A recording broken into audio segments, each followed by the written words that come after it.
మేళానిచ్చు దేవుని స్తుతించు సర్వ సృష్టియు, స్తుతించు మోక్ష సైన్యము,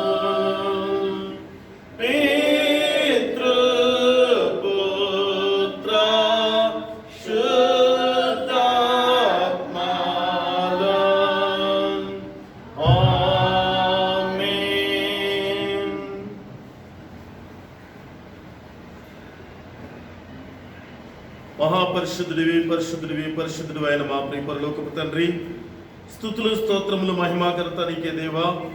ఈ చక్కటి విశ్రాంతి దినాన్ని తండ్రి నీ సన్నిధిలో చేరుకొని మిమ్మల్ని స్తుతించి మహింపరిచేటువంటి గొప్ప ఆధిక్యత మీరు మాకు దయచేసినందుకు మీకు వందనాలు చెల్లిస్తున్నాం. చేరువచ్చిన బిడ్డలందరినీ దీవించండి, మీ ఆత్మతో నింపండి.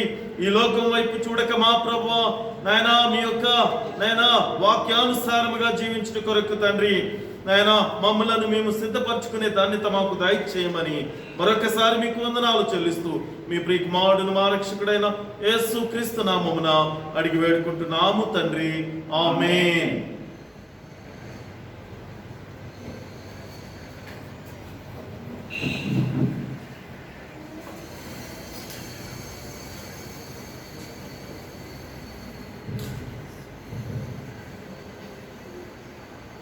Okay, good morning and happy Sabbath. ప్రభునందు ప్రియ దేవునికి విశ్వాసులారా, ప్రభునామన మీ అందరికీ వందనాలు. మన ప్రభువును రక్షకుడైన యేసు క్రీస్తు గత వారం నుండి ఇప్పటి వరకు మనలను సజీవులుగా కాసి కాపాడి దేవుడు మన జీవితాల్లో చేసిన అనేకమైన మేలును బట్టి దేవునికి వందనాలు చెల్లిద్దాం. ఈ యొక్క ఆన్లైన్ ద్వారా వింటున్నటువంటి విశ్వాసులను కూడా చూస్తున్నటువంటి విశ్వాసులను కూడా ప్రేమపూర్వకంగా ఈ యొక్క సబ్బాతు దిన ఆరాధనకు ఆహ్వానిస్తున్నాం. అదే రీతిగా ఇంకా ప్రభుత్వం వారు సూచించినటువంటి సలహాల మేరకు అలాగనే మన యొక్క వ్యక్తిగత ఆరోగ్య భద్రత కొరకు దయచేసి ప్రతి ఒక్కరూ కూడా మాస్క్ ధరిస్తూ మీరు ఏ ప్రాంతానికి వెళ్ళినను మీ యొక్క ఉద్యోగ వ్యాపార నిమిత్తము తప్పక మాస్క్ ధరించి వెళ్ళవలసిందిగా మనం చేస్తున్నాం. దేవుని సన్నిధికి చేరువచ్చినప్పుడు ఇక్కడ కూడా ఆరాధనకు వచ్చినప్పుడు కూడా తప్పక మాస్క్ ధరించండి. ఒకవేళ ఎవరికైనా మాస్క్ లేకపోయినట్లయితే దయచేసి ముందుగా తెలియపరచవలసిందిగా మనం చేస్తున్నాం. ఇక్కడ మీకు అవి అందజేయబడతాయి. అదే రీతిగా శానిటైజర్ కూడా యూజ్ చేయండి. ఎందుకు అంటే ప్రపంచం అంతా కూడా ఇంకా భయాందోళనతోనే ఉన్నది కనుక మనము వ్యక్తిగతంగా ఆరోగ్య భద్రత తీసుకోవాల్సినటువంటి అవసరత ఉంది. అదే రీతిగా మనందరము కూడా మన కుటుంబాలలో అలాగనే మనం నివసిస్తున్నటువంటి ప్రాంతాలను కూడా శుభ్రతతో ఉంచుకొని మనము ఆరోగ్యాన్ని కాపాడుకుందాం. దేవుడు ఆ రీతిగా మనందరినీ కూడా ముందుకు నడిపించాలని కోరుకుంటూ మరొకసారి మిమ్మల్ని అందరినీ కూడా ప్రేమపూర్వకంగా ఈ యొక్క ఆరాధనకు ఆహ్వానిస్తూ ఈ యొక్క ఆరాధన మనం ప్రారంభించుకోవడానికి మనందరం కూడా లేచి నిలబడినట్లయితే మనకి ఇవ్వబడిన సాంగ్ సీట్ నుంచి సాంగ్ నెంబర్ 6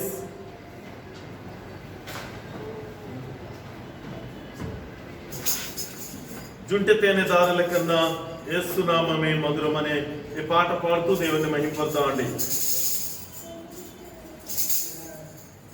జుంటి తేనె దారుల కన్నా యేసు నామమే మధురం, యేసయ్య సన్నిధిని మరువజాలను. జుంటి తేనె దారుల కన్నా యేసు నామమే మధురం, యేసయ్య సన్నిధిని మరువజాలను. జీవిత కాలమంతా ఆనందించగా యేసయ్యని ఆరాధించగా.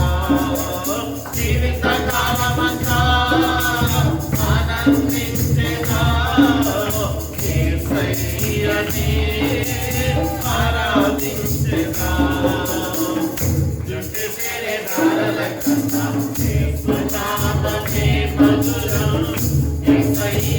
సన్నిధిని మరువజాలను. యేసయ్య నామమే పరిమళనీయము. నాపై దృష్టి నిలిపి సంతృప్తిగా నన్ను ఉంచి. యేసయ్య నామమే బహు పూజనీయము.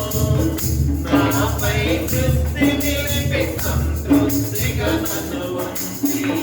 నన్నెంతగానో ప్రేమించి జీవజలపు ఊటలతో జీవింపచేసిని.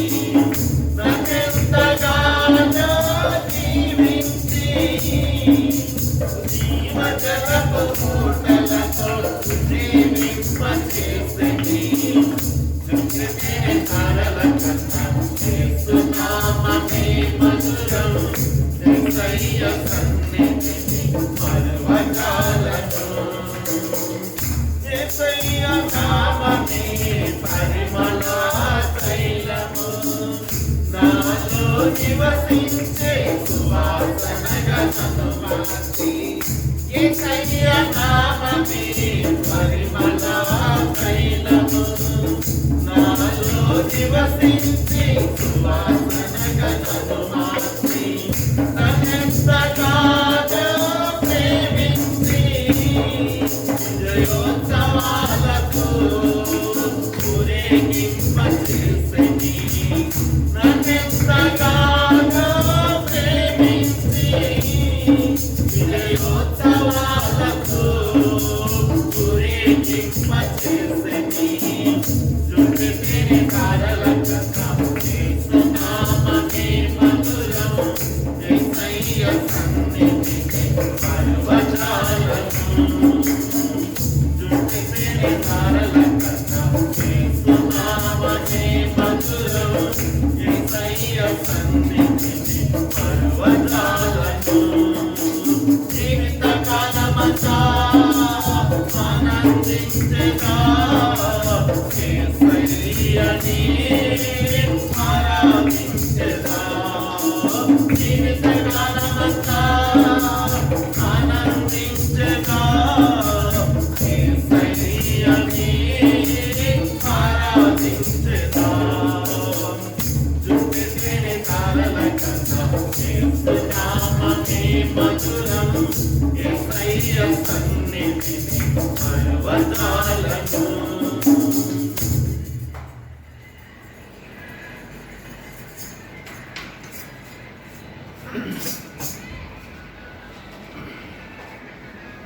హ్యాపీ సబ్బాత్ అందరికీ. ఈరోజు పాస్టర్ గారు మన కొరకు ఎంచుకున్న పాఠ్య భాగము అపోస్తలుడైన పౌలు రాసిన హెబ్రీలకు రాసిన పత్రిక 1వ అధ్యాయం 1వ వచనం నుండి 2వ వచనం వరకు. హెబ్రీలకు రాసిన పత్రిక 1వ అధ్యాయం నుంచి 2వ అధ్యాయం వరకు. పూర్వకాలమందు నానా సమయముల్లోనూ నానా విధములుగాను ప్రవక్తల ద్వారా మన పితరులతో మాట్లాడిన దేవుడు ఈ దినముల అంతమందు కుమారుని ద్వారా మనతో మాట్లాడాను. ఆయన ఆ కుమారుని సమస్తమునకు వారసునిగా నియమించెను. ఆయన ద్వారానే ప్రపంచములను నిర్మించెను.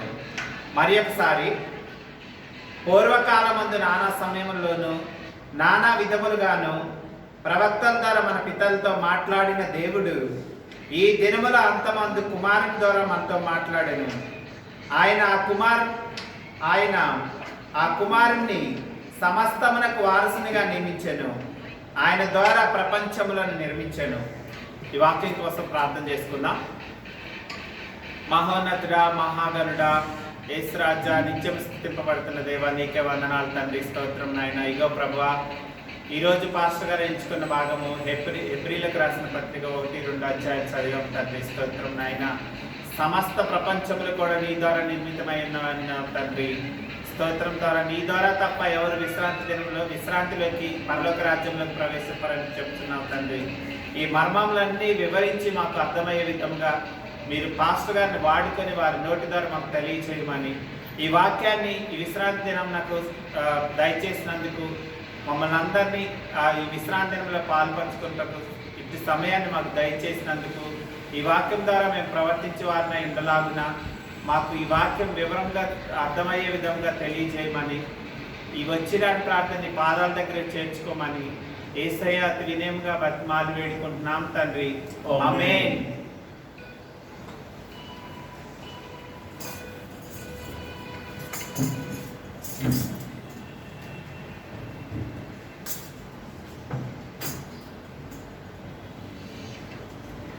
మత్తయి సువార్త 9వ అధ్యాయం 37వ వచనం. మత్తయి సువార్త 9వ అధ్యాయం 37వ వచనం. కోత విస్తారమే కానీ పనివారు కొద్దిగా ఉన్నారు. కోత విస్తారమే కానీ పనివారు కొద్దిగా ఉన్నారు. ఎందుకంటే దేవుని యొక్క సువార్త సేవ అందవలసినటువంటి ప్రాంతాలు చాలా ఉన్నాయి. ఇంకా చాలామంది జనం కూడా ఉన్నారు. కానీ సమయం చాలా కొంచెంగా ఉంది దేవుని యొక్క రెండో రాకడ కొరకు. ప్రతి ఒక్కరికి కూడా సువార్త సేవ అంది.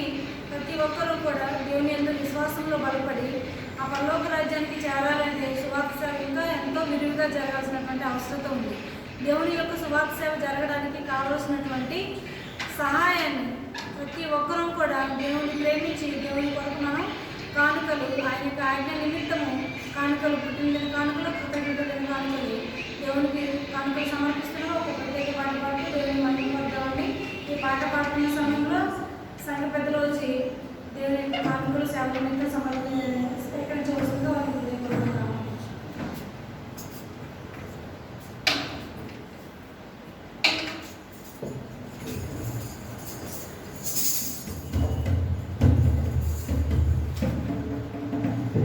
నాకెన్ని మేలులు చేసిద్వి అనే పాట పాడుతూ దేవుని స్తుతిద్దాం.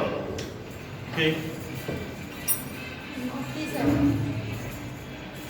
పాటల పుస్తకం నుంచి 357వ పాట. అలాగే సాంగ్ సీట్ లో మనకి ఇవ్వబడినటువంటి సాంగ్ సీట్ లో కూడా సాంగ్ నెంబర్ 3, నాకెన్నో మేలులు చేసిద్వి నీకేమి చెల్లింతును. నాకెన్నో మేలులు చేసితివి నీకేమి చెల్లింతును. దేవా నీకేమి అర్పింతును. నాకెన్నో మేలులు చేసితివి నీకేమి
ప్రార్థన. మహోన్నతుడా, గొప్ప తండ్రి, ఉన్నతమైన దేవ, మీకే వందనాలు తండ్రి. రాజులకు రాజు తండ్రి, ప్రభులకు ప్రభువు తండ్రి.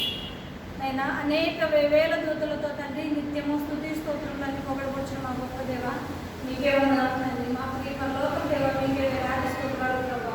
నైనా ఆత్మలను అభాగ్యులను ఎన్నికలేని మమ్మల్ని ఆయన మీరు ఎంతో మిక్కిలిగా ప్రేమించి తండ్రి, మీ యొక్క కృపా కార్యక్రమాలను బట్టి మమ్మల్ని సంరక్షించి ప్రభా, మా యొక్క జీవితాల్లో అనేకమైనటువంటి మేలులు చేసినారు ప్రభా. మమ్మల్ని తండ్రి మీ యొక్క ప్రేమ చొప్పున కాచి కాపాడారు తండ్రి. సజీవ లెక్కలో ఉంచాలయ్యే వందనాలు ప్రభా. నాయన మా యొక్క స్థితిగతులను బట్టి నాయన మీరు మమ్మల్ని ప్రేమించి మమ్మల్ని నీలో పెట్టిన రీతికే వందనాలు చెల్లించుకుంటున్నాం తండ్రి.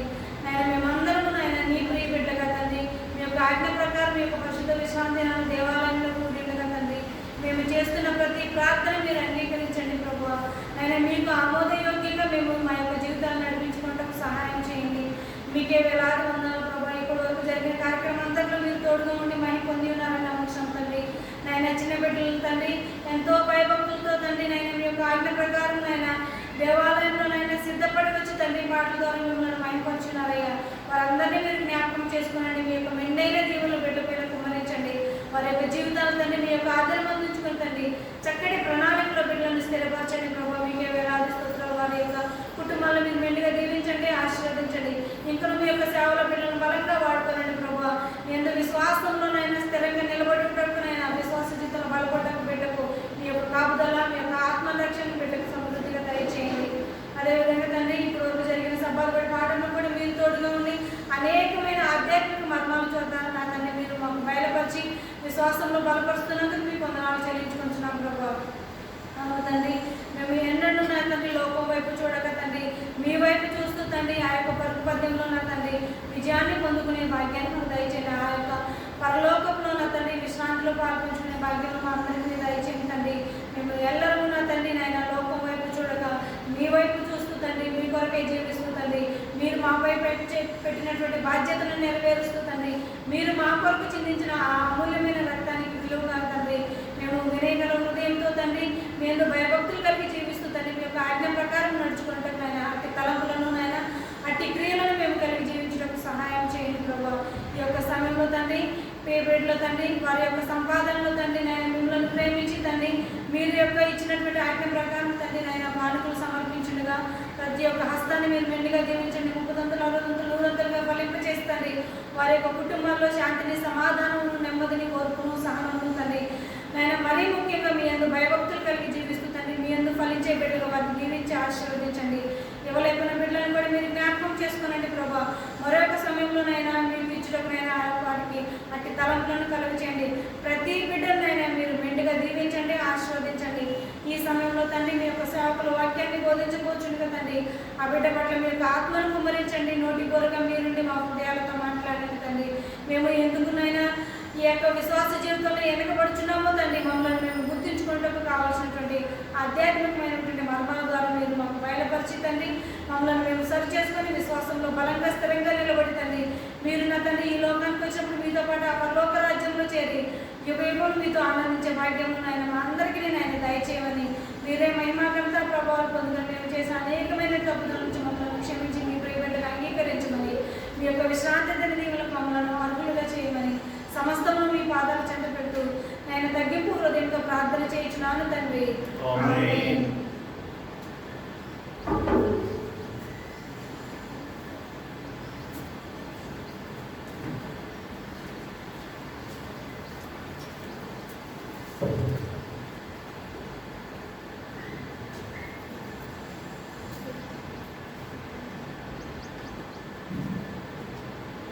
Okay. Once again, good morning and happy Sabbath. ప్రభునందు ప్రియ దేవునికి విశ్వాసులారా, ప్రభునామమున మరొకసారి మీ అందరికీ వందనాలు తెలియపరుస్తున్నాను.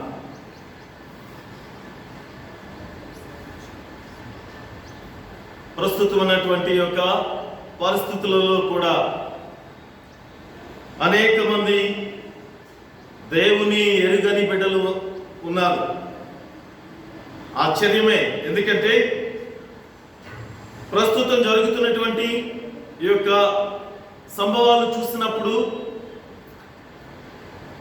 ఆ భయభక్తులు లేకుండా జీవిస్తున్నటువంటి బిడ్డలు ఉన్నప్పుడు వారిని చూస్తే అదే ఆశ్చర్యం కలుగుతుంది. కానీ ప్రియ సహోదరి సహోదరుడా, దేవుడు నిన్ను నన్ను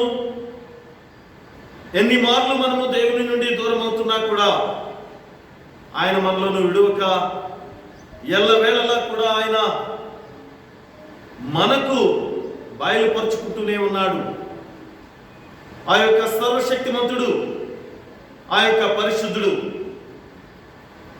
కనుక ఈరోజు ఈ యొక్క పరిశుద్ధ విశ్రాంతి దినాన్ని దేవుడు మనతో మాట్లాడుతున్నటువంటి గొప్ప మర్మము,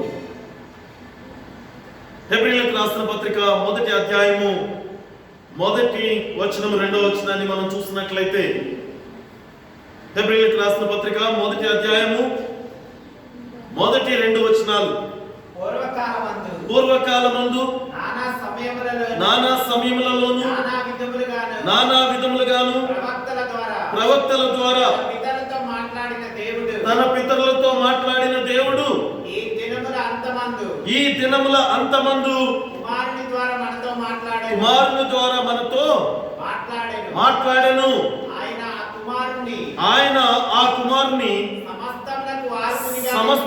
సమస్తమునకు వారసునిగా నియమించెను.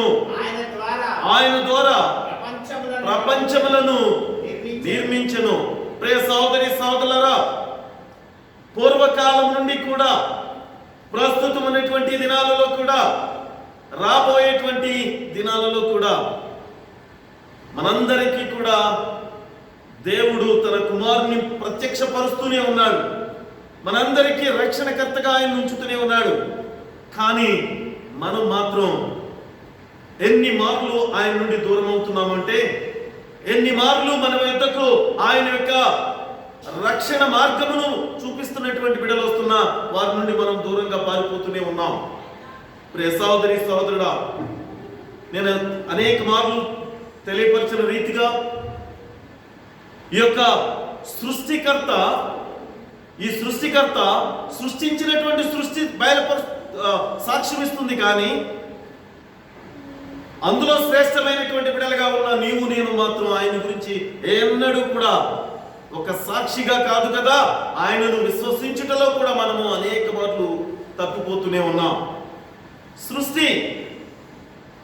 ఈ యొక్క సృష్టి నిజంగా చెప్పాలంటే నీకు నాకు ఉన్నటువంటి విలువ కంటే కూడా, నీకు నాకు ఇస్తున్నటువంటి ఆ యొక్క ప్రాధాన్యత ఏదైతే ఉందో దానికంటే కూడా ఎందు నిమిత్తము ఏమాత్రం అసలు దేవుడు ఎంతో ప్రేమించి తన స్వహస్తాలతో తన రూపంలో నిర్మించుకున్నటువంటి మనము ఈరోజు ఆయన నుండి ఎంత దూరంగా తప్పిపోతున్నామో ఒకసారి మనం జ్ఞాపకం చేసుకోవాలి.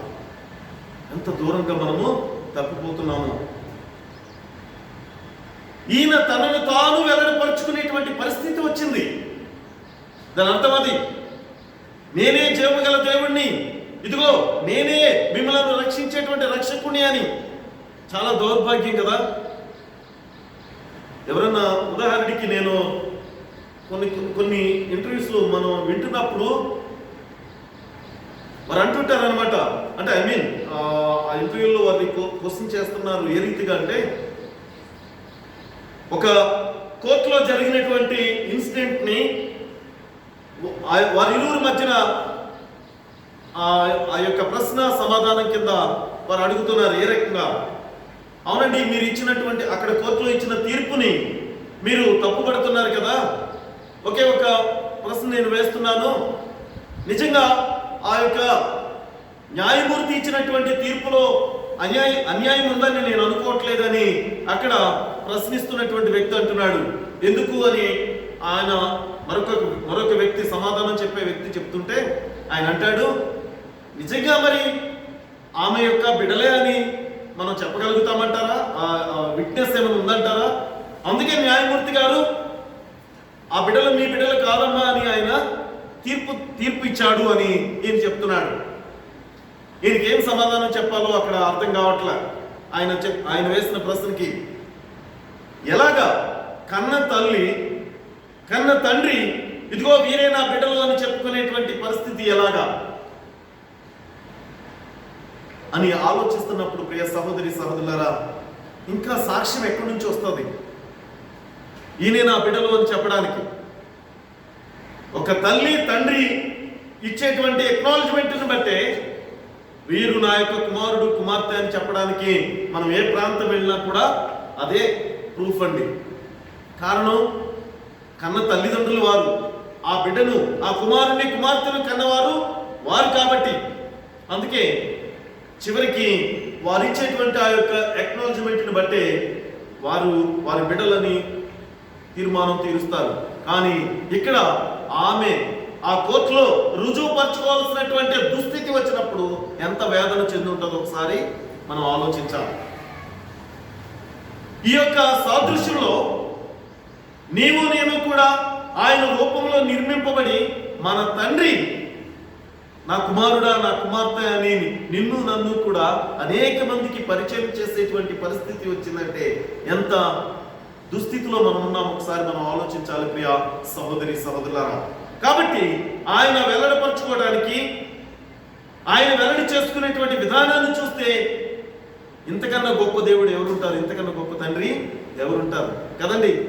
ఒకవేళ ఈ లోకరీతిగా నీవు నేను ఆలోచిస్తున్నప్పుడు మన బిడ్డలు కనుక నీవు నా తండ్రివి కాదు అని, నా తల్లివి కాదని తల్లిదండ్రులను విడిచిపెట్టి పారిపోయినటువంటి బిడ్డలను దగ్గరికి చేర్చుకొని నా కుమారుడు నా కుమార్తె అనే తల్లిదండ్రులు ఎక్కడా లేరండి.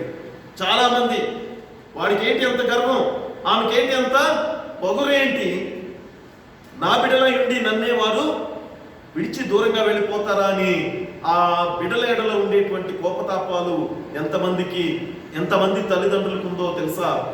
అనేక మంది బిడ్డల విషయాల్లో ఆ రీతిగా ఉంటారు. కానీ ఎంత గొప్ప దేవుడైతే ఈయన అంటున్నాడు కదా, ఇదిగో మీరు నా కుమారుడు, ఇదిగో నీవు నా కుమార్తెవు అని అనేక మార్లు ఆయన వెల్లడిపరుచుకుంటూనే ఉన్నాడు. ఆయన యొక్క స్థితిని మనందరికీ తెలియపరుస్తూనే ఉన్నాడు. ప్రియ సహోదరి సహోదరుల, దయచేసి ఆదికాండంలో ఒక మాట ఉంది, చూద్దాం. ఆదికాండము జెనసిస్ చాప్టర్ 3 వర్సెస్ 9. ఆదికాండము 3వ అధ్యాయము మనందరికీ తెలిసిన గొప్ప మర్మం ఇది. దేవుడైన యెహోవా ఆదామును పిలిచి, నీవు ఎక్కడ ఉన్నావనెను. అందుకతడు నేను తోటలో నీ స్వరం విన్నప్పుడు దిగంబరిగా నుండిని గనుక భయపడి దాక్కొట్టిననెను. చూడండి, పాపము చేసి తండ్రి నుంచి దూరం అయిపోతున్నటువంటి బిడ్డలుగా ఉన్నప్పుడు ఆయన అడుగుతున్నాడు, ఎక్కడున్నావు నీవు? ఎందుకంటే తప్పిపోతున్నా కూడా, పాపము చేసి దూరం అయిపోతున్నా కూడా. ప్రియ సహోదరి సహోదరుడా, ఈ దినాలలో అనేక మంది బిడ్డలు మన పూర్వీకుడు మన పితరుడైనటువంటి ఆదాములాగానే అవ్వలాగానే నీవు నేను కూడా మనం చేస్తున్నటువంటి తప్పుదాలను బట్టి దేవుని నుండి తండ్రి నుండి దూరం అయిపోతున్నాం. అసలు ఆ మాట వింటున్నప్పుడు నేను చాలాసార్లు ఈ విషయంలో చెప్పాను. భయము కలిగింది అని అంటున్నాడు కదా అక్కడ. భయము కలిగింది, నీ మాట విన్నప్పుడు మాకు భయం కలిగింది. ఆ భయం ఎందుకు వచ్చింది అంటే, ఒక తండ్రి మాట విన్నప్పుడు నీకు భయం ఎందుకు కలుగుతుంది అంటే, తండ్రి చెప్పినట్టు నీవు వినలేదు కాబట్టి. కొడతారేమని భయం, ఇప్పుడు శిక్షిస్తాడేమని భయం, నువ్వు చేస్తున్న తప్పుదానికి నీకు శిక్ష వస్తుందేమనే భయంతో నువ్వేం చేస్తున్నావు? తండ్రి నుంచే పారిపోతున్నావు, దూరం అయిపోతున్నావు. తండ్రి నుంచే దూరం అయిపోతున్నావు ప్రియ సహోదరి సహోదరుడా. ఇక్కడ తప్పిపోతున్నటువంటి వారిని, దూరం అయిపోతున్నటువంటి వారిని కూడా దేవుడు, ఎక్కడున్నా నీవు, ఎందుకు నిన్న పోయిన వారం నీవు రాలేదు, ఎందుకు నీవు ఈరోజు ఇంకా రాలేదు అని దేవుడే పరిచయం చేసుకుంటే ఎంత దౌర్భాగ్యమో ప్రియ సహోదరి సహోదరుడా. ఎందుకంటే ప్రేమమయుడు కనుక, కనికర పూర్ణుడు కనుక, నిన్ను నన్ను క్షమిస్తున్నాడు కనుక, మనం ఇంకనూ పాపులమై ఉండగానే మన కొరకు ఆయన తన అమూల్యమైనటువంటి రక్తాన్ని చిందించాడు కనుక, ప్రియ సహోదరి సహోదరుడా, మనం ఎంత తప్పించుకున్నా, మనం ఎంత దాక్కుంటున్నా కూడా మన కొరకు ఆయన బయలుపరుచుకుంటున్నాడు. ఆయన ఇకనైనా మనం మారమా? ఇకనైనా మనలో ఆ యొక్క పశ్చాత్తాపం అనేటువంటిది కలగదా? అంత సర్వశక్తిమంతుడు, అంత ప్రేమామయుడు, ఏ పాపము లేనటువంటి ఆ యొక్క సృష్టికర్త నీ కొరకు నా కొరకు ఆయన తన అమూల్యమైనటువంటి రక్తాన్ని చిందించినటువంటి గొప్ప దేవుడు పిలుస్తున్నాడు. తప్పిపోయిన నా కుమారుడా, నా కుమార్తె, నీవు చేసినటువంటి పాపములను బట్టి నువ్వు చింతించుకు, ఇకనైనా నీవు ఆ పాపములను విడిచిపెట్టు అని తిరిగి మళ్ళీ ఆయన యొక్క సన్నిధికి, ఆయన యొక్క గృహానికి, ఆయనతో జీవించడానికి ఆయన పిలుస్తున్నాడు. ఎంతమంది మనము ఆయన మాట వింటున్నాం? నేను అందుకే అంటున్నాను, మనం విను, కానీ ఈ సృష్టి మాత్రం వింటుంది. ఆయన ఏంటో ఈ సృష్టి మనకి బయలుపరుస్తుంది అనేక మార్లు కదా. ఆయన ఎవరో, ఆయన ఎంత శక్తివంతుడో, ఆయన ఎంత ప్రేమమయుడో మనకి ఈ సృష్టిని చూసినప్పుడు మనకు అర్థమవుతుంది. ఆయన యొక్క గుణాన్ని మనకి తెలియపరుస్తుంది ఈ యొక్క సృష్టి. మరి ఈ మనిషి ఏం చేస్తాడు? ఆ సృష్టిని పూజిస్తున్నాడు వెళ్ళి. ఒకనొక సమయంలో యేసుక్రీస్తుతో పాటుగా తన శిష్యులు ప్రయాణం వెళుతున్నటువంటి సమయంలో సముద్రం మీద ఒక అలజడి వచ్చింది కదా. అక్కడ తుఫాను రేగినప్పుడు ఆయన విశ్రాంతి తీసుకుంటున్నాడు. కానీ ఆయనతో పాటు ఉన్నటువంటి శిష్యులు భయపడి, ఇంత భయంకరమైన పరిస్థితుల్లో నీవు ఎలాగా నెమ్మదిగా నిద్రిస్తున్నావయ్యా, ఇదిగో మాకు భయం కలుగుతుంది అంటే, వెంటనే ఆయన అంటున్నాడు కదా, ఏమని? అసలు మీతో ఉన్నవాడు ఎవరో మీకు తెలుసా? ఆ సృష్టికి తెలుసు. ఇప్పుడు ఎందుకంటే ఒక్కసారి గద్దించగా సృష్టి ఆ యొక్క అలజడి అంతా ఏమైపోయింది? నిమ్మలమైపోయిందండి. ఒక్కసారి ఆయన గద్దించగా ఆ యొక్క సృష్టి అంతా కూడా నిమ్మలమైపోయింది. కానీ ఆయనతో పాటు ఉన్నటువంటి విశ్వాసులు, దేవుని యొక్క ఫాలోవర్స్, శిష్యులు, వారికి మాత్రం చాలా భయం కలుగుతూనే ఉంది. ఇంకా ఎలా ఉన్నాం మనం? ఇదిగో ఈ సముద్రంలో పడి నశించిపోతామేమో, ఇదిగో ఈ ఆకలితో నశించిపోతామేమో, ఇదిగో మనం ఉన్నటువంటి యొక్క పరిస్థితులలో మనమందరము కూడా ఈ యొక్క రోగంతో నశించిపోతామేమో, ఒక ఆందోళన, భయంతో మనము జీవిస్తూనే ఉన్నాం. ఈ సృష్టి మాత్రం లోబడి జీవిస్తుంది దేవునికి, ఆ సృష్టికర్తకు లోబడి జీవిస్తుంది ఉంటుంది. కాబట్టి ప్రియ సహోదరి సహోదరుడా, నీవు నేను ఏ విధంగా జీవిస్తున్నావు ఒకసారి పరిశీలన చేసుకోవాల్సినటువంటి అవసరం ఉంది. ఆదామా, నీవెక్కడున్నావని ఆయన పిలుస్తున్నాడు. ఎందుకో తెలుసా? దేవునికి తెలుసు ఆయన తప్పు చేస్తే తప్పిపోయాడని. అందుకే ఆయన దాక్కొని తప్పిపోయి ఎక్కడో ఉంటే, నీవు రా తిరిగి, సరే నీవు చేసిన తప్పు దాన్ని నేను క్షమిస్తున్నాను, రా తిరిగి మళ్ళీ. ఎంత ప్రేమమయుడు! నీవు నేను చేసిన అనేక తప్పుదాలను బట్టి మనల్ని క్షమిస్తూ కూడా దేవుడు ఆయన యొక్క సన్నిధికి పిలుస్తున్నాడు. నీవు సిద్ధపడి ఉన్నావా దేవునితో? నీవు దేవునితో నివసించిన కొరకు, దేవునితో సంతోషించిన కొరకు నీవు ఆయనతో ఉండటానికి నీవు సిద్ధపడుతున్నావా? ఒకసారి ఎలెన్ జి వైట్ గారు చెప్పినటువంటి ఒక మాటను జ్ఞాపకం చేసుకుందామండి. ద అడ్వెంటిస్ట్ హోమ్ అనేటువంటి బుక్ లో పేజ్ నెంబర్ 144లో ఈ విధంగా వారు రాస్తారు. మనసును ఆకట్టుకుని దానికి ఆసక్తి పుట్టించేందుకు దేవుడు మన చుట్టూ సుందరమైనటువంటి ప్రకృతి దృశ్యాల్ని ఉంచాడు. మనసును ఆకట్టుకుని దానికి ఆసక్తి పుట్టించేందుకు దేవుడు మన చుట్టూ సుందరమైన ప్రకృతి దృశ్యాలను ఉంచాడు. ప్రకృతి మహిమల్ని మనము తన ప్రవర్తనతో సంబంధ పరచాలన్నది దేవుని ఉద్దేశం. ప్రకృతి మహిమల్ని తన ప్రవర్తనతో సంబంధపరచాలని దేవుని ఉద్దేశం. ప్రకృతి పుస్తకాన్ని నమ్మకంగా మనం అధ్యయనం చేస్తే దేవుని అనంత ప్రేమను, శక్తిని ధ్యానించడానికి మనకు ఫలభరితమైనటువంటి ఒక మూలము లభిస్తుందటండి. చూడండి, ప్రశాంతంగా గనక మనము ఈ యొక్క ప్రకృతిని గనక ఒకసారి అధ్యయనం చేస్తే, ఆ ప్రకృతి అనేటువంటి బుక్ని గనక మనం అధ్యయనం చేస్తే దాని మూలమేంటో మనకు అర్థమవుతుంది. అప్పుడు ఏదైనా అంతే కదండి, ఏదో మధ్యలో దాన్ని ప్రారంభించి, మీకు తెలుసో తెలియదు, ఒక సామెత కూడా ఉంది. ఏమంటారు? పూర్తిగా తెలిసిన వాళ్ళతో మాట్లాడవచ్చు, అసలు తెలియని వాళ్ళతో మాట్లాడవచ్చు. వాళ్ళకి చెప్పినా వింటారు, పూర్తిగా తెలిసిన వాళ్ళకి చెప్పినా వింటారు, అసలు తెలియని వారికి చెప్పినా వింటారు. కానీ మధ్య రకంగా ఉంటుంది, తెలిసి తెలియక. అది తెలియదు, అలాగే మొత్తానికి తెలిసింది కూడా కాదు. వారితో చెప్పినా వినరు, వారితో మాట్లాడుతున్నా ఏ రూపమైన దాన్ని వాదిస్తూనే ఉంటారు.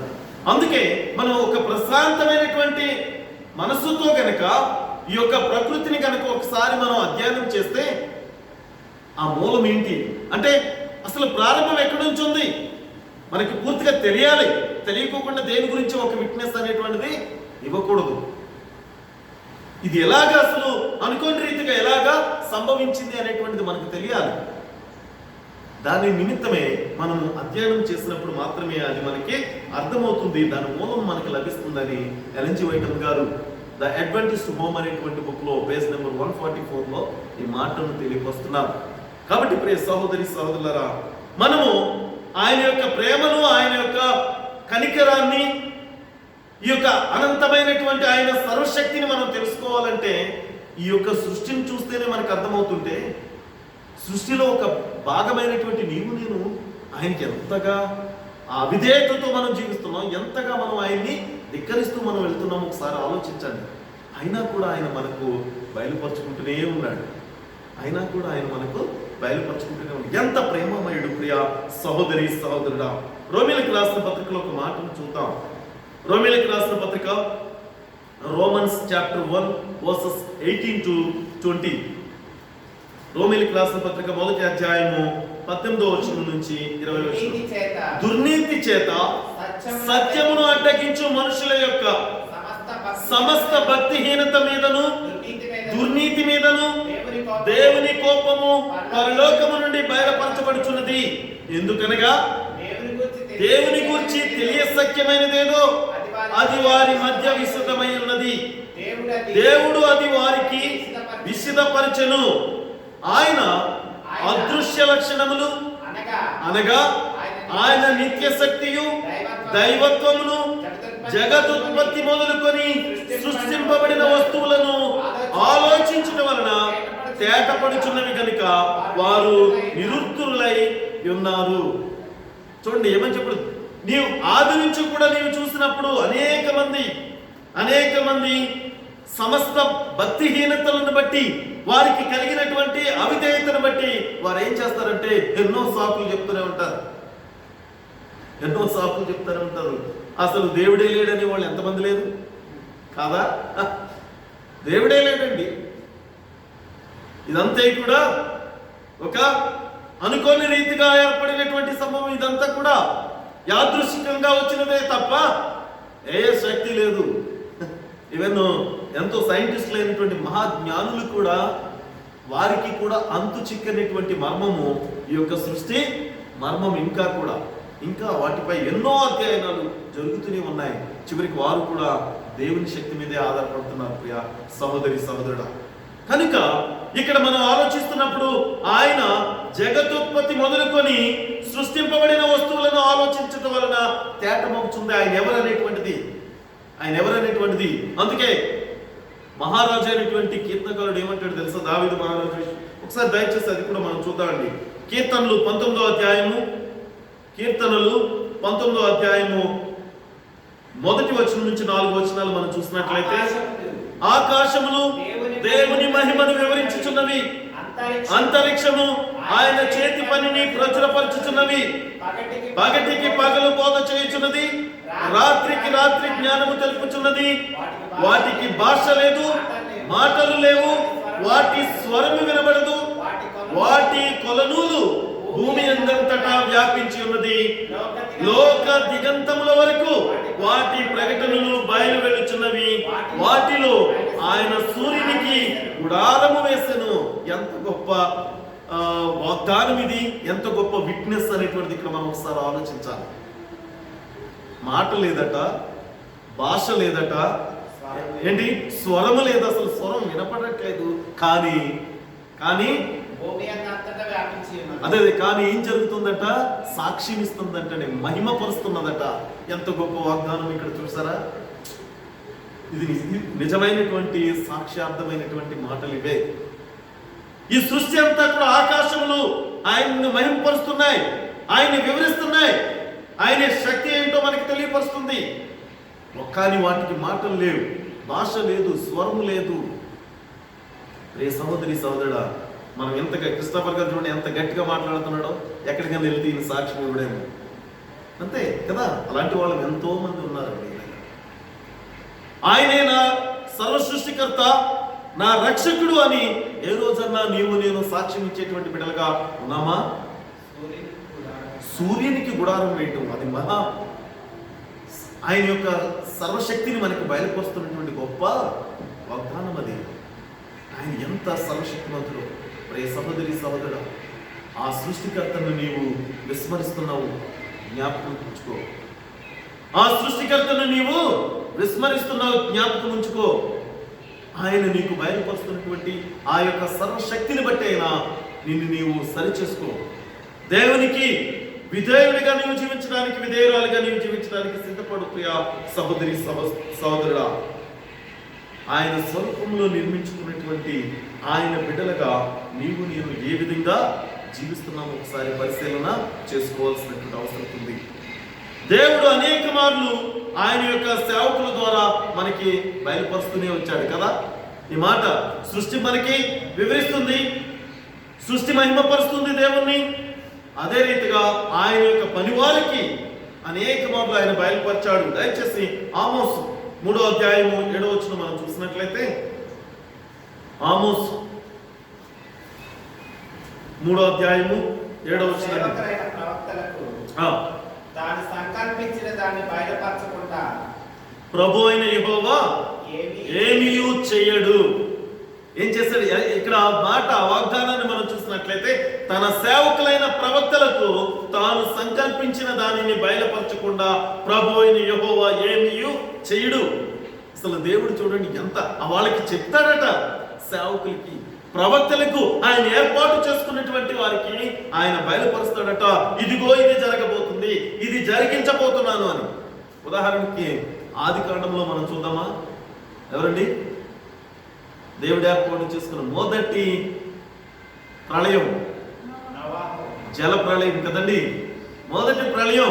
ఆ యొక్క సృష్టిని ఆయన ప్రేమించి ఆయన సృష్టించుకున్నటువంటి అందమైనటువంటి సృష్టిని అంతటిని కూడా ఆయన ఒక ప్రళయం ద్వారా మొత్తం అంతటిని కూడా నాశనం చేయబోతున్నటువంటి ఆ స్థితిలో నోవాహుకి సడన్ గా రాత్రికి రాత్రి, లేకపోతే ఆ యొక్క ప్రళయాన్ని ఇచ్చే ముందు, నోవాహు నువ్వు మాత్రం ఇదిగో ఎక్కడన్నా సురక్షితమైన స్థలం ఉంది, ఇంకెక్కడ ఉంటుంది, సృష్టి అంతటిని నాశనం చేస్తున్నప్పుడు వెళ్ళిపో అని చెప్పడానికి చెప్పాడా అలాగా? మరి ఎప్పటి నుంచి, ఎంతకాలం ఆయనకి ఎప్పటి నుండి చెప్పుకుంటూ వచ్చాడండి? 120 సంవత్సరాలు నోవాహు వారికి బోధించాడు అని చెప్తున్నాం. అదిగో రాబోయేటువంటి ఉగ్రత ఇలా ఉంటుంది అని. దేవుడు ఈ యొక్క సృష్టి అంతటిని కూడా నాశనం చేయబోతున్నాడు అని 120 సంవత్సరాలు తన సేవకుడైన దేవుని యొక్క సేవకుడైనటువంటి నోవాహు తెలియపరచినట్టుగా మనం చూస్తున్నాం. మరి దేవుడు బయలుపరచకుండా ఏదైనా సముద్రి సముద్రుడా ఏ ఉపద్రవమైనా కూడా ఆయన ఈ భూమి మీదకి, ఈ సృష్టి మీదకి తీసుకురాగలిగాడు. ప్రతిదీ ముందుగానే హెచ్చరిక చేశాడు, ప్రతిదీ కూడా తన సేవకులకు ముందుగానే తెలియపరిచాడు.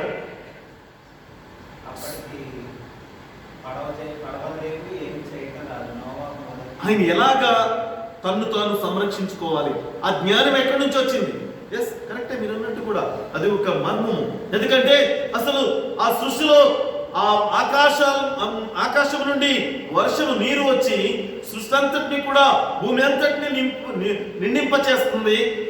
మనం ఆ వాటర్లో ప్రయాణం చేయాలనేటువంటి ఆలోచన కూడా వారికి తెలియదు. మనం ఎలాగా రక్షించబడాలి అని వారు ఆలోచిస్తున్నప్పుడు దేవుడు ఆ జ్ఞానాన్ని నోవాహుకి ఆయనే బయలుపరిచి వారికి అది ఒక ఓడలాగా తయారు చేసుకోవాలని, లేకపోతే అదొక గృహంలాగా తయారు చేయాలని వారికి సమస్తము కూడా బయలుపరిచిన వాడు ఆయనే. ఏ రీతిగా నీవు ఉండాలో, ఏ రీతిగా నీవు రక్షించబడాలో అవి నీకు బయలుపరుస్తున్నాను అని నోవాహు ద్వారా ఎంతమంది వచ్చినా కూడా అందులో రక్షించబడటానికి ఆ స్థలం ఉంది కదకరా. ఎంతమంది వచ్చినా కానీ ఆయన కుటుంబానికే అయితే అంత పెద్ద ఆ యొక్క నావ చేసుకోవాల్సిన అవసరం లేదు. కానీ దేవుని యొక్క ఉచితమైనటువంటి కృప, కరుణ ఎంత గొప్పదో, ఆ ప్రేమ మనం ఆలోచించాలి. ఆ క్షణంలోనైనా, ఆఖరి నిమిషంలోనైనా ఆ జంతువులను చూసి అయినా, ఆ పక్షులను, ఈ యొక్క సృష్టిలో ఉన్నటువంటి వాటిని మూగ జీవాలను చూసి అయినా ఈ మనుషుడు మారు మనసు పొందుతాడేమో అని ఎదురు చూస్తున్నాడు. అరే పశువు కంటే ఆ వర్డ్స్ కొంతమందిని అనుంటారు, వినుంటాము, మనం కూడా అనుభవించుంటాం.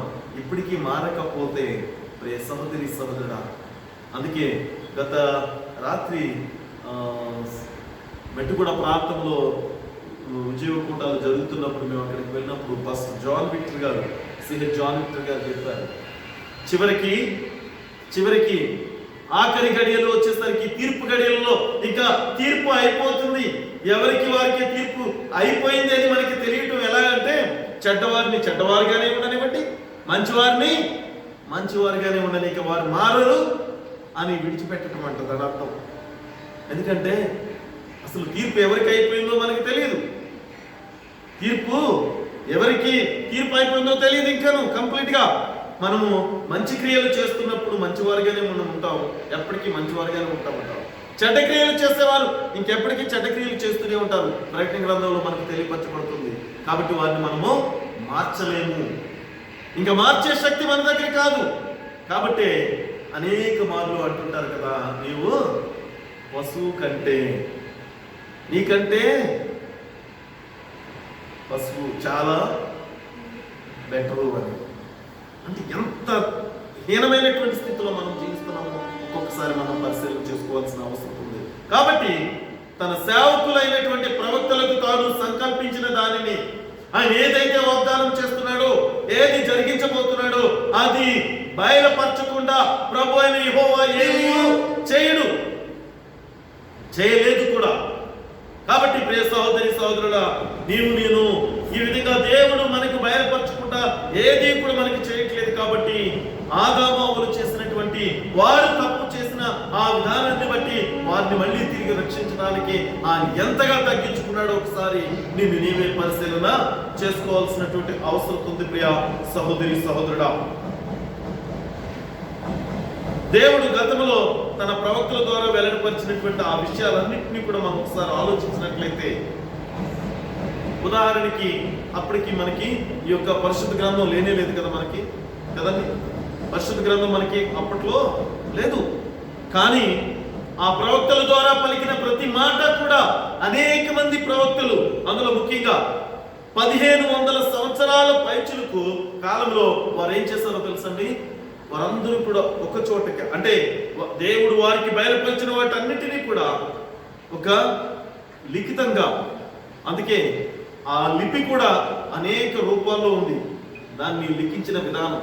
ఒక్కొక్క కాలంలో ఒక్కొక్క ప్రవక్త వారు దానిని ప్రవక్తలతో బయలుపరిచినటువంటి ఆ యొక్క మర్మాలను, ఆయన ఏదైతే వాగ్దానం చేస్తాడో, ఏది జరిగించబోతున్నాడో అదంతా కూడా ఆయా ఆయా సమయాలలో వారు లిఖించినట్టు మనం చూస్తున్నాం. వాటన్నిటినీ ఒక చోటికి క్రోడీకరించి సిద్ధపరిచినదే ఈ యొక్క పరిశుద్ధ గ్రంథం, ఈ పరిశుద్ధ గ్రంథం. కనుక ప్రియ సహోదరి సహోదరులారా, ఈ యొక్క పరిశుద్ధ గ్రంథంలో కూడా దేవుడు మనకు బయలుపరిచినటువంటి గొప్ప మర్మాలు మనం ఏ రోజన్నా మనం ఆలోచించామా? ఎందుకంటే ఆయన మనకి అనేక మార్లు బయలుపరుచుకుంటూనే ఉన్నాడు, దయచేసి ఒకసారి 2 Timothy 2 Timothy chapter 3 versus 14 to 17 మనం ఒకసారి చూసినట్లయితే 14 నుంచి 17 వచనాలు. క్రీస్తు యేసునందు ఉంచవలసిన విశ్వాసము ద్వారా రక్షణార్థమైన జ్ఞానము నీకు కలుగుటకు శక్తిగల పరిశుద్ధ లేఖనములను బాల్యము నుండి నీ వెలుగుతూ. కనుక ఒక నిమిషం అండి, ఎవరి గురించి మనకి తెలియాలి ఈ జ్ఞానము? క్రీస్తు యేసునందు ఉంచవలసిన విశ్వాసము ద్వారా రక్షణార్థమైనటువంటి జ్ఞానము నీకు కలుగుటకు శక్తిగల పరిశుద్ధ లేఖనములను. ఈ యొక్క పరిశుద్ధ లేఖనాలను మనము బాల్యము నుండి నేర్చుకున్నటువంటి మాటలు ఏదైతే ఉందో అది ఆ యొక్క యేసు క్రీస్తుని యందు విశ్వాసము మనము బలపరచుకున్నట్టు కొరకును, ఆ రక్షణార్థమైనటువంటి జ్ఞానము మనకు కలుగుటకును. ఓకే, నీవు నేర్చుకొని రూఢి అని తెలుసుకున్నవి ఎవరి వలన నేర్చుకుంటేవో ఆ సంగతి తెలుసుకొని వాటి యందు నిలకడగా ఉండము. ఎందుకో తెలుసా? వింటాం, భయం కలుగుతుంది, నోవాహు కాలంలో జల ప్రళయం వచ్చిందంట, ఒక్కరు కూడా బ్రతకలేదంట అంటే వెంటనే ముందు భయం కలుగుతారు. కరెక్టే. కానీ తర్వాత మళ్ళీ ఇప్పుడైతే పడబెట్టి నేను మంచి మంచి ఇంజిన్ స్టీమర్స్ వచ్చేసాయి, అది వేసుకుని వెళ్ళిపోతాను నేను. లేకపోతే అదే వరల్డ్లో కొన్ని నెలలు ప్రయాణం చేసేటువంటి విధానం నా జ్ఞానంతో నేను సంపాదించుకున్నాను అన్నది మొదట భయం కలిగింది. తర్వాత మనకి ఒక విధమైన ధైర్యం వచ్చేస్తుంది. ఏంటది? మళ్ళీ నేను కొన్ని సంవత్సరాలకు సరిపడగా ఆహారాన్ని కూడా అందులో దాచుకొని నేను ఉండగలుగుతాను అని. చూడండి ఎలా అయిపోయాం మనం. ఈ యొక్క కరోనా ప్రభావము మొదట వచ్చినప్పటికీ అసలు ఎక్కడో వేరే ఏ దేశంలోనో కలిగేసరికి ఇక్కడే భయంతో ఉండిపోయారు. సరే, భారతదేశాన్ని కూడా కబలించింది అనేసరికి ఏదో ఎక్కడో రాష్ట్రంలో అన్నారు, భయం కలిగారు. ఎవరు కూడా ఎక్కడి నుంచి అసలు గృహం నుంచి బయటికి రావడానికే భయపడ్డారు. కొన్ని ఆ యొక్క వీడియోస్ అప్లోడ్ చేస్తుంటే మొబైల్స్లో అనేక మంది అది చూస్తే ఆ ఇంటి యజమానుడు కూరగాయలు తీసుకొచ్చినా కూడా ఆ రోడ్డు మీదే ఉండిచ్చి పైపుతో వాటర్ ఆయన్ని కొట్టి ఆయన మీద ఆ కూరగాయలన్నీ కూడా కడిగి ఆ వాటర్తో కొట్టి అప్పుడు లోపలికి తీసుకున్నారు. ఎప్పుడు ఇది ఇదంతా? మొదటిసారి వచ్చిన ఫస్ట్ వేవ్ అన్నారు కదా. సెకండ్ వేవ్ వచ్చేసరికి పర్లేదు, నీ కూరగాయలు ఇంట్లో పెట్టుకుంటున్నారు, మనుషుల్ని కూడా అందరూ కూడా ఎందుకు సార్ మాస్క్? పాస్టర్ గారు ఎంతమంది అనలేదు నన్ను, ఎందుకు పాస్టర్ గారు మాస్క్ బాగా ఉంటారండి, అలాగే అంటారండి అందరూ అని చివరికి మాస్క్ ధరించడం కూడా మానేశారు. దాని ప్రభావం ఎక్కడో కాదు, మన భారతదేశంలోనే మనం చూసాము. సెకండ్ వేవ్ సృష్టించినటువంటి ప్రళయం ఎంత భయంకరమైనటువంటి ఆ దుస్థితితో మనం చూసాం. సహోదరి సహోదరులారా, ఇప్పుడు థర్డ్ వేవ్ రాబోతుంది అంటున్నారు. అసలు అది లేదు ఇది లేదు, ఇక మొత్తం ఇప్పుడు మరొకసారి అందరూ కూడా సమూహాలుగా పెళ్ళిళ్ళు, ఫంక్షన్ ఏదైతే అది పండుగలు చేసుకుంటూ మనందరము కూడా ఎలా జీవిస్తున్నాము ఇప్పుడండి? యథాస్థితికి వచ్చేసాం. ఏది ఆ భయం ఎక్కడ? ఏది ఆ జాగ్రత్తలు ఎక్కడ? భయము అంటే మనం భయపడిపోతే ఇక్కడ ఉండాలని కాదు, కానీ ఆ భద్రత ఏది? మనల్ని మనము జాగ్రత్త పరుచుకునేది ఏది? మనల్ని మనం మార్చుకున్నది ఏది? మనలో ఉన్నటువంటి ఆ యొక్క పాపపు స్థితి నుంచి, లేక మనలో ఉన్నటువంటి ఆ యొక్క గర్వపు తలంపు నుంచి మనల్ని మనం సరిచూసుకున్నది ఏది ఇక్కడ? అదే రీతిగా సహోదరి సహోదరుడా, మనం ఏదైతే నేర్చుకున్నామో, ఏదైతే మనల్ని రక్షించబోతుందో, ఏదైతే అది మనకి సత్యమని మనకి తెలిసిందో, ఏదైతే మనలను నిత్య రాజ్యానికి నడిపిస్తుందో అనేటువంటిది ఆ సర్వశక్తిమంతుని ఎడల నీవు ఎలా ఉండాలట? నిలకడగా ఉండాలి, అది స్థిరంగా ఉండాలి. అది మానేస్తాం. జస్ట్ ఒకసారి ఆ యొక్క ప్రమాదము మనకి తెలిసేసరికి భయపడుతున్నాం. ఆ తర్వాత మళ్ళీ మనం మన జీవితాలను వెచ్చలవిడి జీవితం యథాస్థితికి మనం వెళ్ళిపోతున్నాం. ఏ భయము భక్తి లేదు. సహోదరి సహోదరుడా, ఏ రీతిగా జీవిస్తున్నావు ఒకసారి నీవే పరిశీలన చేసుకో. ఏ రీతిగా జీవిస్తున్నావో. Okay, continuation. దైవజనుడు సన్నద్ధుడై ప్రతి సత్కార్యములకు పూర్ణముగా సిద్ధపడి ఉండునట్లు దైవావేశము వలన కలిగిన ప్రతి లేఖనము ఉపదేశించుటకును, ఖండించుటకును, తప్పు దిద్దుటకును, నీతి అందు శిక్ష వేయుటకును ప్రయోజనకరమై ఉన్నది. ఈ లేఖనం ఎలాగుందో తెలుసా? అదే, అమ్మా నువ్వు వెళుతున్న మార్గము పొరపాటు, నువ్వు మాట్లాడుతున్న మాట తప్పు అని ఒకవేళ అదే దైవజనుడు చెప్తే ముందు దైవజనుడిని సిలివేసేసే రోజులు ఇప్పుడు. సహోదరి సహోదరుడా, అంటే నేను దైవజనుడిని నిందిస్తున్నారని చెప్పట్లేదు, కానీ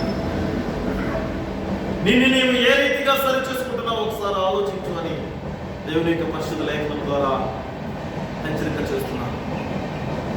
దైవజనుడు ఒకవేళ తప్పిదం చేస్తే ఆయన సమాధానం చెప్పుకుంటాడు, కానీ ఆ దైవజనుడి వల్ల నీవు నశించుకోవద్దు. ఆ సర్వ సృష్టికర్త నీ కొరకు ఆయన మళ్ళీ నీవు తప్పిపోతుంటే తిరిగి నీ కొరకు బయలుపరుచుకుంటున్నాడే. నీవు సరి చేసుకో. నీకు బోధిస్తున్న బోధకుడి గురించి నీవు తీర్పు తీర్చుకో. నీ సహోదరి, నీ యొక్క సహోదరుడి గురించి నువ్వు తీర్పు తీర్చుకో. ఎందుకంటే వారి వల్ల నీకు రక్షణ రాదు. వారి వల్ల నీకు రక్షణ రాదు. నిన్ను నీవు సరి చేసుకో ప్రియ సహోదరి సహోదరుడా. నిన్ను నీకు బయలుపరుచుకుంటున్నటువంటి నీ యొక్క సృష్టికర్తకు నీవు లోబడి జీవించు, విధేయుడిగా నీవు జీవించు, విధేయురాలుగా జీవించు. ఈ సృష్టి అంతా లోబడుతున్నా నేను మాత్రం లోబడతలేదు.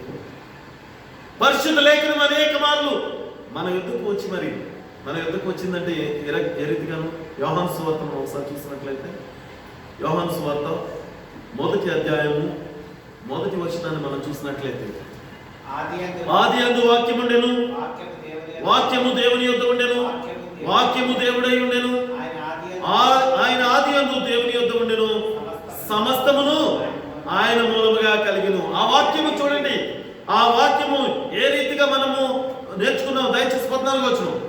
ఆ వాక్యము శరీరధారి అయి కృపా సత్య సంపూర్ణుడిగా మన మధ్య నిలిచెను. చూడండి, ఆ వాక్యము మన మధ్యకి వచ్చినా కూడా మనం ఏం చేస్తున్నామంటే అసలు గుర్తించడం కాదు, అసలు నాకు సంబంధమే లేదు, నాకు తెలియదు. ఆ ఈ లోకానికి వచ్చాడా? ఎవరిని రక్షించడానికి వచ్చాడు? ఎంతమంది అజ్ఞానంతో, వీళ్ళ పాపం కాదు కదా, మనం నీతిమంతులమే, నా కోసం ఎందుకు వస్తాడు కదా, ఇదే కదా. సహోదరి సహోదరా, సరి చేసుకో.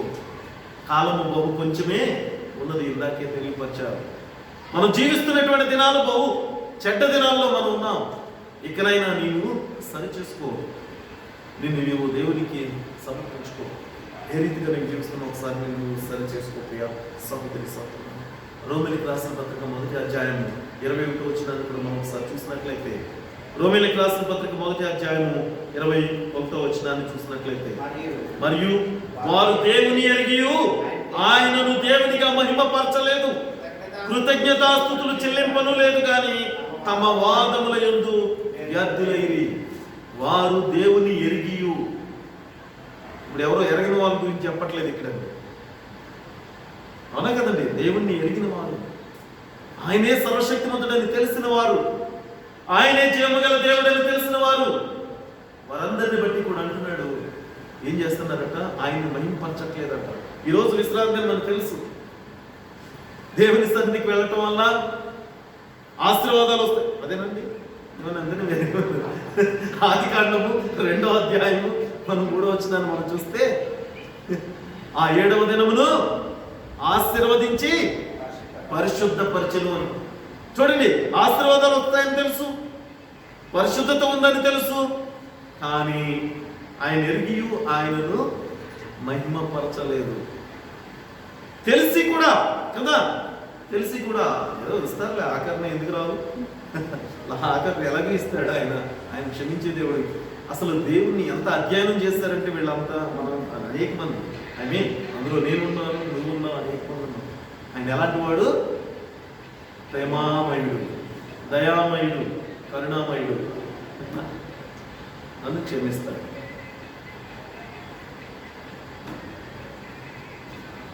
సహోదరి సహోదరుడా, అది తెలిసి కూడా, ఆయన సర్వశక్తిమంతుడని తెలిసి కూడా వారు చేస్తున్నటువంటి తప్పుదలు ఏంటో తెలుసా? ఆయన మహిమపరచడం పోయి కొంతమంది అసలు ఆయన విడిచిపెడుతున్న అవిధేయతతో జీవిస్తున్న వారు కొంతమంది ఉంటే, కొంతమంది 22వ వచనం చదువుతాం, వారి అవివేక హృదయము అంధకారమయమాయను తాము జ్ఞానులమని చెప్పుకొనుచు బుద్ధిహీనులయ్యారు. ఎలా చెప్తారు తెలుసా? ఇది నా వలనే. ఈ రోజుల్లో దేవుణ్ణి మహింపరచడం చాలా మందికి తక్కువ. ఎవరిని మహింపరుస్తారో తెలుసా? ఫలానా ఊరు వెళ్ళారండి, ఏదో ఊరి పేరు చెప్తారు, ఇక్కడ దగ్గరలో ఉంటాయి ఆ ఊరి పేర్లు ఎందుకు, కానీ మీరు అక్కడికి వెళ్ళారంటే మీకు వచ్చిన ఈ జబ్బు పోతుంది, మీకు ఉన్న ఆర్థిక పరమైనటువంటి సమస్యలు పోతాయి. మీరు అక్కడికి వెళ్ళి రాగానే మీ బ్యాంక్ అకౌంట్లో డబ్బులు పడతాయి.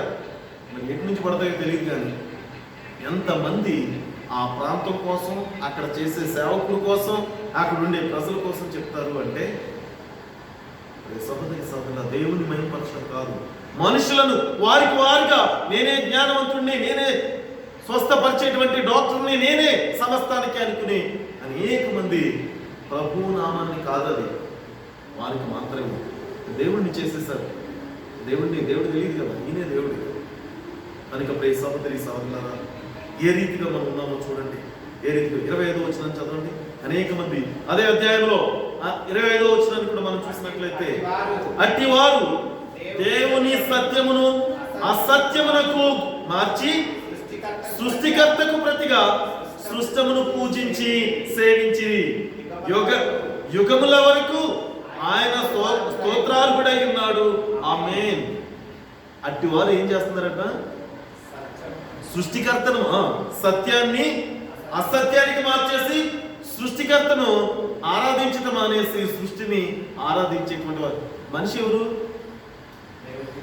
సృష్టి కదా, ఆయన నిర్మించిన నిర్మాణంలో ఒక భాగమే కదా. అందుకే అంటున్నానండి, ఇలాంటి వారంతా ఆ సృష్టిని ఆరాధిస్తున్నారు, సృష్టికర్తను మానేసి. అందుకే చెప్పాను, ఆయన బయలుపరుచుకుంటున్నాడు ఈ యొక్క సృష్టి ద్వారా, ఈ ప్రకృతి ద్వారా. ఆయన ఎంత సర్వశక్తిమంతుడో, ఎంత జ్ఞానులు మనం, ఎంత అవివేకులం ఒకసారి మనమే పరిశీలన చేసుకోవాలి ప్రియ సహోదరి సహోదరులారా. కాబట్టి తప్పిపోతున్నటువంటి మనలాంటి అనేక మందికి మన బలహీనతలను మనం సమర్థించుకుంటూ మనం ఏం చేస్తామంటే, ఇదిగో ఈ యొక్క చెట్టు వలన, ఇదిగో ఈ యొక్క వ్యక్తి వలన, ఇదిగో వీరి వలనే నేను స్వస్థపరచబడ్డాను, నేను బాగుపరచబడ్డాను, నా బలహీనతల నుంచి నన్ను లేవనెత్తపరచబడ్డాను అని చెప్పుకుంటున్నాను ప్రియ సహోదరి సహోదరులారా. వాటన్నిటిని బట్టి కూడా మనల్ని మనం సమర్థించుకుంటూ పాపములో మనం పడిపోతూనే ఉన్నాం, పాపంలో పడిపోతూనే ఉన్నాం. కానీ దేవుడు మాత్రమే మనల్ని రక్షించే రక్షకుడు అని, ఆయన తప్ప వేరొక ఆదరణకర్త లేడు అని ఆయన అనేక మార్లు బయలుపరుచుకుంటున్నటువంటి మర్మాలలో ప్రియ సహోదరి సహోదరుడా, చివరిగా ఒక మాట చెప్పి నేను ముగిస్తాను. యోహాను సువార్త, జాన్ చాప్టర్ 6 వర్సెస్ 37. యోహాను సువార్త 6వ అధ్యాయము 37వ వచనం. తండ్రి నాకు అనుగ్రహించిన వారందరూ 37 అండి, 37 37. మీరు నన్ను చూసి ఉండి, అక్కడ ఉంచదు, మీరు నన్ను చూసి ఉండి విశ్వసింపక ఉన్నారని మీతో చెప్పి తిని. కంటిన్యూషన్.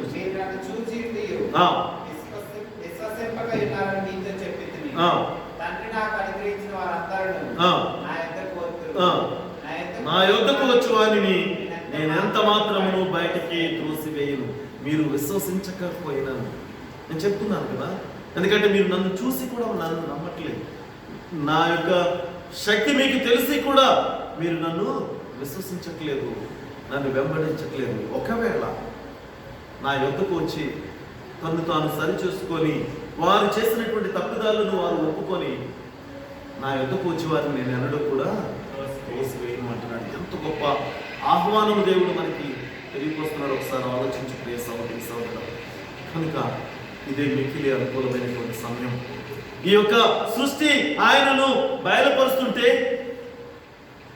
నేను ఏ రీతిగా ఇంకా జీవిస్తున్నాం ఒకసారి బయలుపరుచుకునేటువంటి, పరిశీలన చేసుకునేటువంటి సమయం దేవుడు నీకు నాకు అనుగ్రహించినందుకు దేవుడికి వందనాలు చెల్లిస్తూ, ఇదే మిక్కిలి అనుకూల సమయం. దేవుని యందు విశ్వాసం కలిగి మనం జీవించడం కొరకు అటు ధన్యత దేవుడు మనకు కల్పించినందుకు దేవుడికి వందనాలు చెల్లిస్తూ ఈ కొద్ది వాక్యాన్ని నేను ముగిస్తున్నాను. దేవుడు మిమ్మల్ని దీవించి ఆశీర్వదించును గాక. దయచేసి అందరూ కూడా లేచి నిలబడినట్లయితే ఈ యొక్క ఆరాధనను మనం ముగించుకునే కొరకు ముగింపు పాటగా మనకి ఇవ్వబడినటువంటి సాంగ్ సీట్ నుంచి చివరి పాట, సాంగ్ నెంబర్ 12వ పాట పాడుకుంటూ దేవుణ్ణి మనము మహిమపరుస్తామండి. భూమి ఆకాశములను సృజించిన యేసయ్యా నీకే స్తోత్రము అనే పాట పాడుతూ దేవుణ్ణి స్తుతిద్దాం. భూమి ఆకాశములు సృజించిన యేసయ్యా నీకే స్తోత్రం, నీ ఆశ్చర్యమైన క్రియలు నీవేలా మరచిపోదును, నీ ఆశ్చర్యమైన క్రియలు నీవేలా మరచిపోదును. హల్లెలూయా హల్లెలూయా హల్లెలూయా హల్లెలూయా హల్లెలూయా.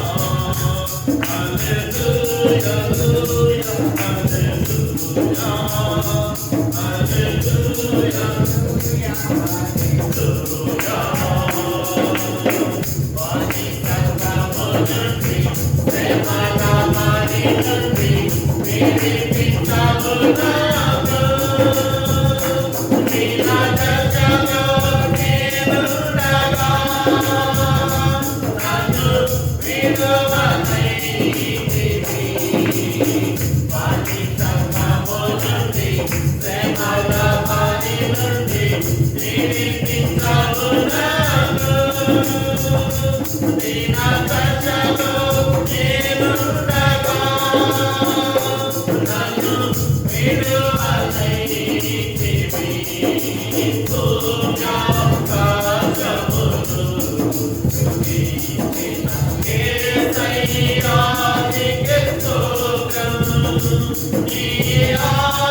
అవిశ్వాసములో ఆయన నుండి దూరంగా తొలగిపోతున్నామో, ప్రియ సహోదరి సహోదరుడా, నిన్ను నీవే పరిశీలన చేసుకో.